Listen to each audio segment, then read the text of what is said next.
Today's question is about whether or not too much screen time hurts creativity. So one of the other things I'm working on is an introduction to rock carving using the angle grinders. There's also a considerable amount of termites or some sort of grubs that have been eating through it. Yeah, that's been my life lately.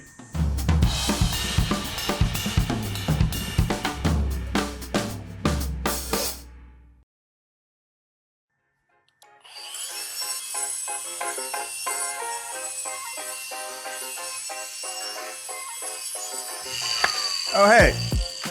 So I started working on the stump and removed quite a bit of material with the chainsaw. And now what I'm doing is trying to sculpt it.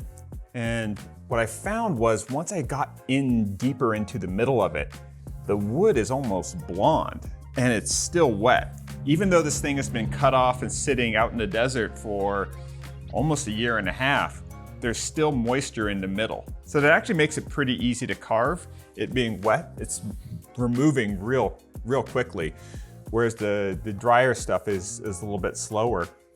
But man, it's totally damp and kind of almost looks like poplar in there. Now, once I put it out in the sun to dry, this side where I scooped this out, it looked just like the side I was just carving. But once it gets in the sun, it starts to brown up and darken. So I think that kind of ice cream swirl aesthetic will blend away and the whole thing will end up looking like walnut. But man, it's been a lot of sawdust making lately. Now, one of the other things that I ran into is you'll see there's these kind of like barky, soft patches. I've been trying to obliterate that and carve that out. There's also a considerable amount of, I don't know if they're termites or some sort of grubs that have been eating through it. And so I had to remove way more material than what I was expecting that was all kind of wormholed out. So I've gotten most of it out, and every once in a while I'll feel like a little splatter as I accidentally angle grind a small grub and feel a little wet splat against my arm.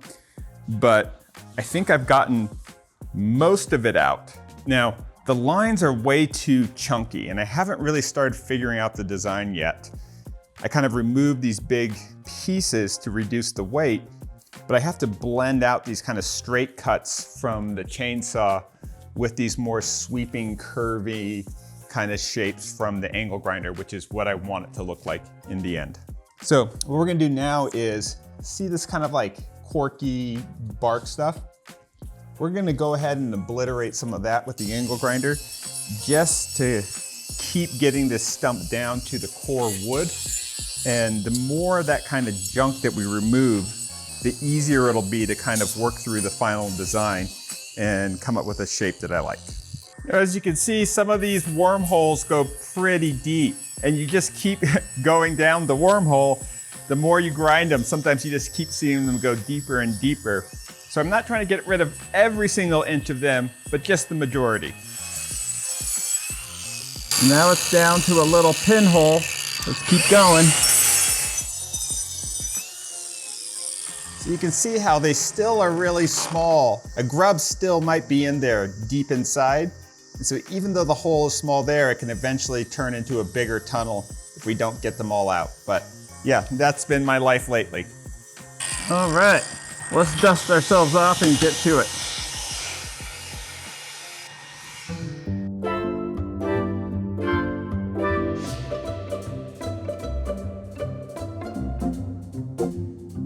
So one of the other things I'm working on is an introduction to rock carving using the angle grinder. So this is going to be a series on Homemade Modern.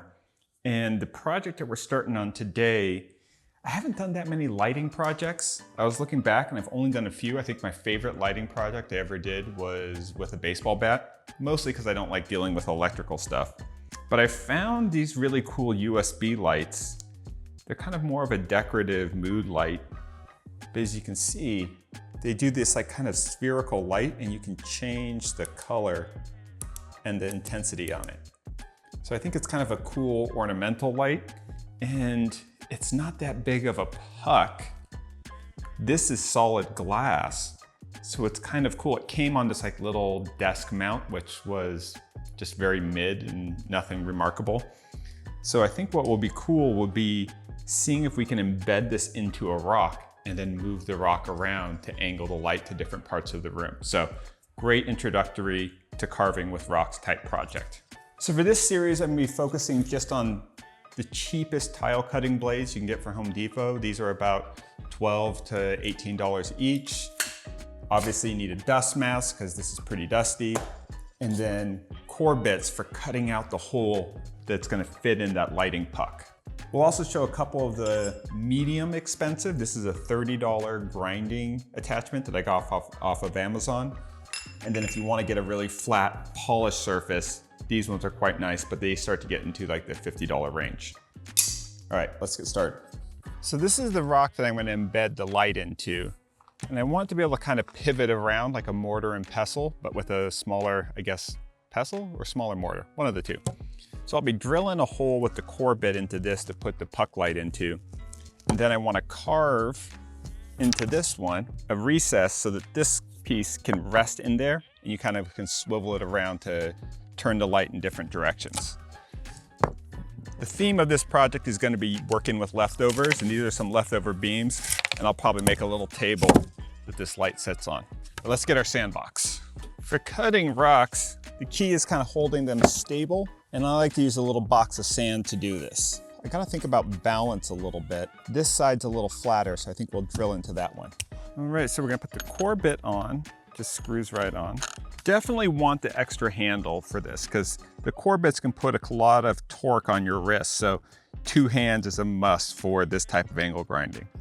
I think we're gonna go about right there. We got a bowl of water to cool the bit down, which will just give us more life out of this guy.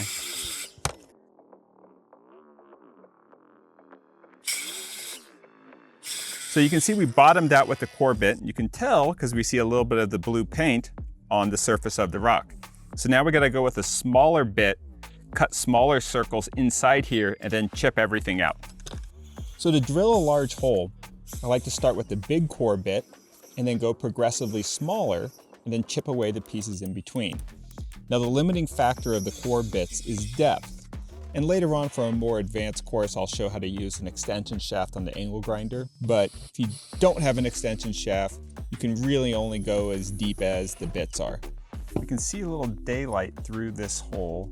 So now we just gotta chip this out. So now we have a place for the cord and for our light. Now obviously we could either smooth this out, but I think I'll actually probably just use a leveling epoxy here to put a flat surface on this that we can double stick tape the light fixture to. Okay, so now we can move to this rock. Cutting straight across a curved thing like a rock is always a little bit tricky. I just start with one line and then kind of work my way around to either sides. It's not going to be perfect, and when you flip it over, you'll see that, you know, that isn't exactly a straight line between the 2 cut lines on either ends, but that's okay. I'm going to try to just cut as far as I can, but the limiting factor here is the depth of the blade. So this is a 4.5-inch diameter blade. But that means I can only cut in about 1 3/4 to 2 inch at the most before the arbor and the housing of the angle grinder starts to bump into the rock. Now you can get around that and get a little bit deeper by chipping away some rocks and hammering it apart and breaking off some pieces, but this is why the break saw is so valuable for more advanced projects. Once I have a cut line all the way around the perimeter, I normally try to break off the piece. Now, sometimes I'll use my rock cleaver, but if you don't have that, kind of just hitting it with a hammer also works, or getting a thin chisel that'll fit right in there.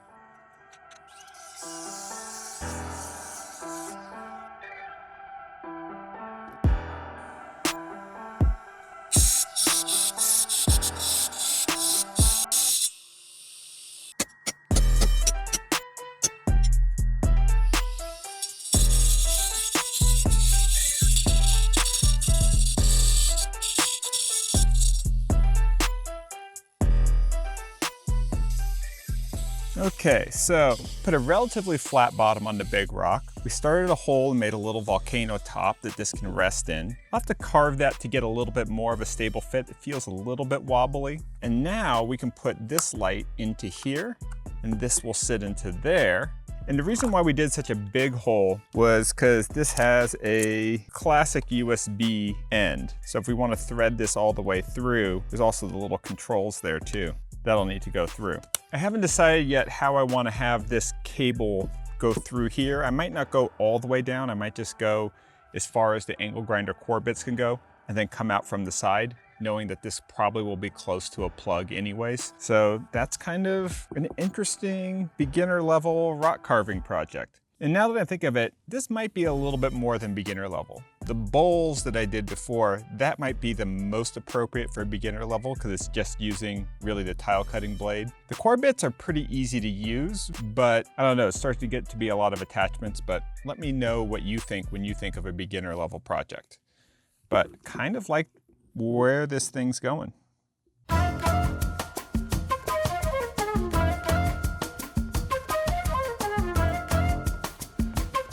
So today's question is about whether or not too much screen time hurts creativity. The average American, according to Google, spends about 7 hours in front of screens a day, and about 4.5 hours of that is on the phone. I tend to think of this like eating, where eating whole meals is probably good. You gotta get the sustenance in. Snacking mindlessly is where it starts to get problematic. So I kind of make the separation between long format content, which could be research, which could be educational, or just watching art form at a really high level, like a HBO show or something on Apple TV, from the kind of nervous habit of just picking up your phone and killing a few minutes here or there. So the more you kind of snack, the more you're not really focused on a holistic meal and getting something kind of nutritional and good for you out of it. So for me right now, I know that when I'm just kind of scrolling around on Instagram and TikTok, it's very entertaining. And I do learn occasionally from it, but even the learning starts to create a justification for spending more time on that because you get the little stimulus. Oh, look at this technique. Oh, look what this person's doing. But all of that keeps me from the actual creating part. So research is good, education's good, picking up knowledge and learning new techniques and discovering new creative endeavors, all good things, but it's all about the proportion. And I find that I want about half of my screen time to be on a big screen that's intentional and the other half on the small screen for incidental stuff. Audiobooks and podcasts are kind of the gray area too for me, where I learn a lot from them and it's how I get most of my news and information, but it's still sort of a passive endeavor and you can be doing other things like sanding wood or power carving while you're listening to an audiobook. So that I don't count as much. If I have like a monotonous task or just moving materials around or cleaning up the shop, that's when I think that kind of passive entertainment is, well, not necessarily a bad thing and potentially a good thing. But we got people coming over for dinner. There's gonna be quite the social event this evening, so gotta go get cleaned up a little bit.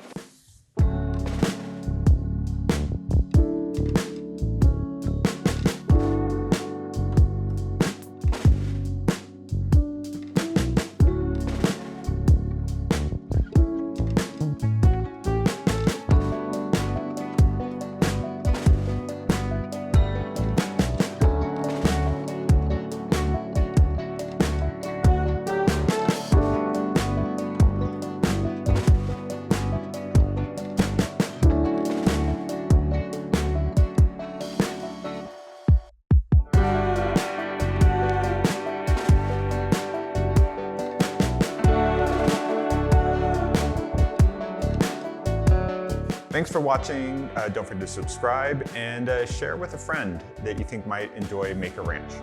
Bye.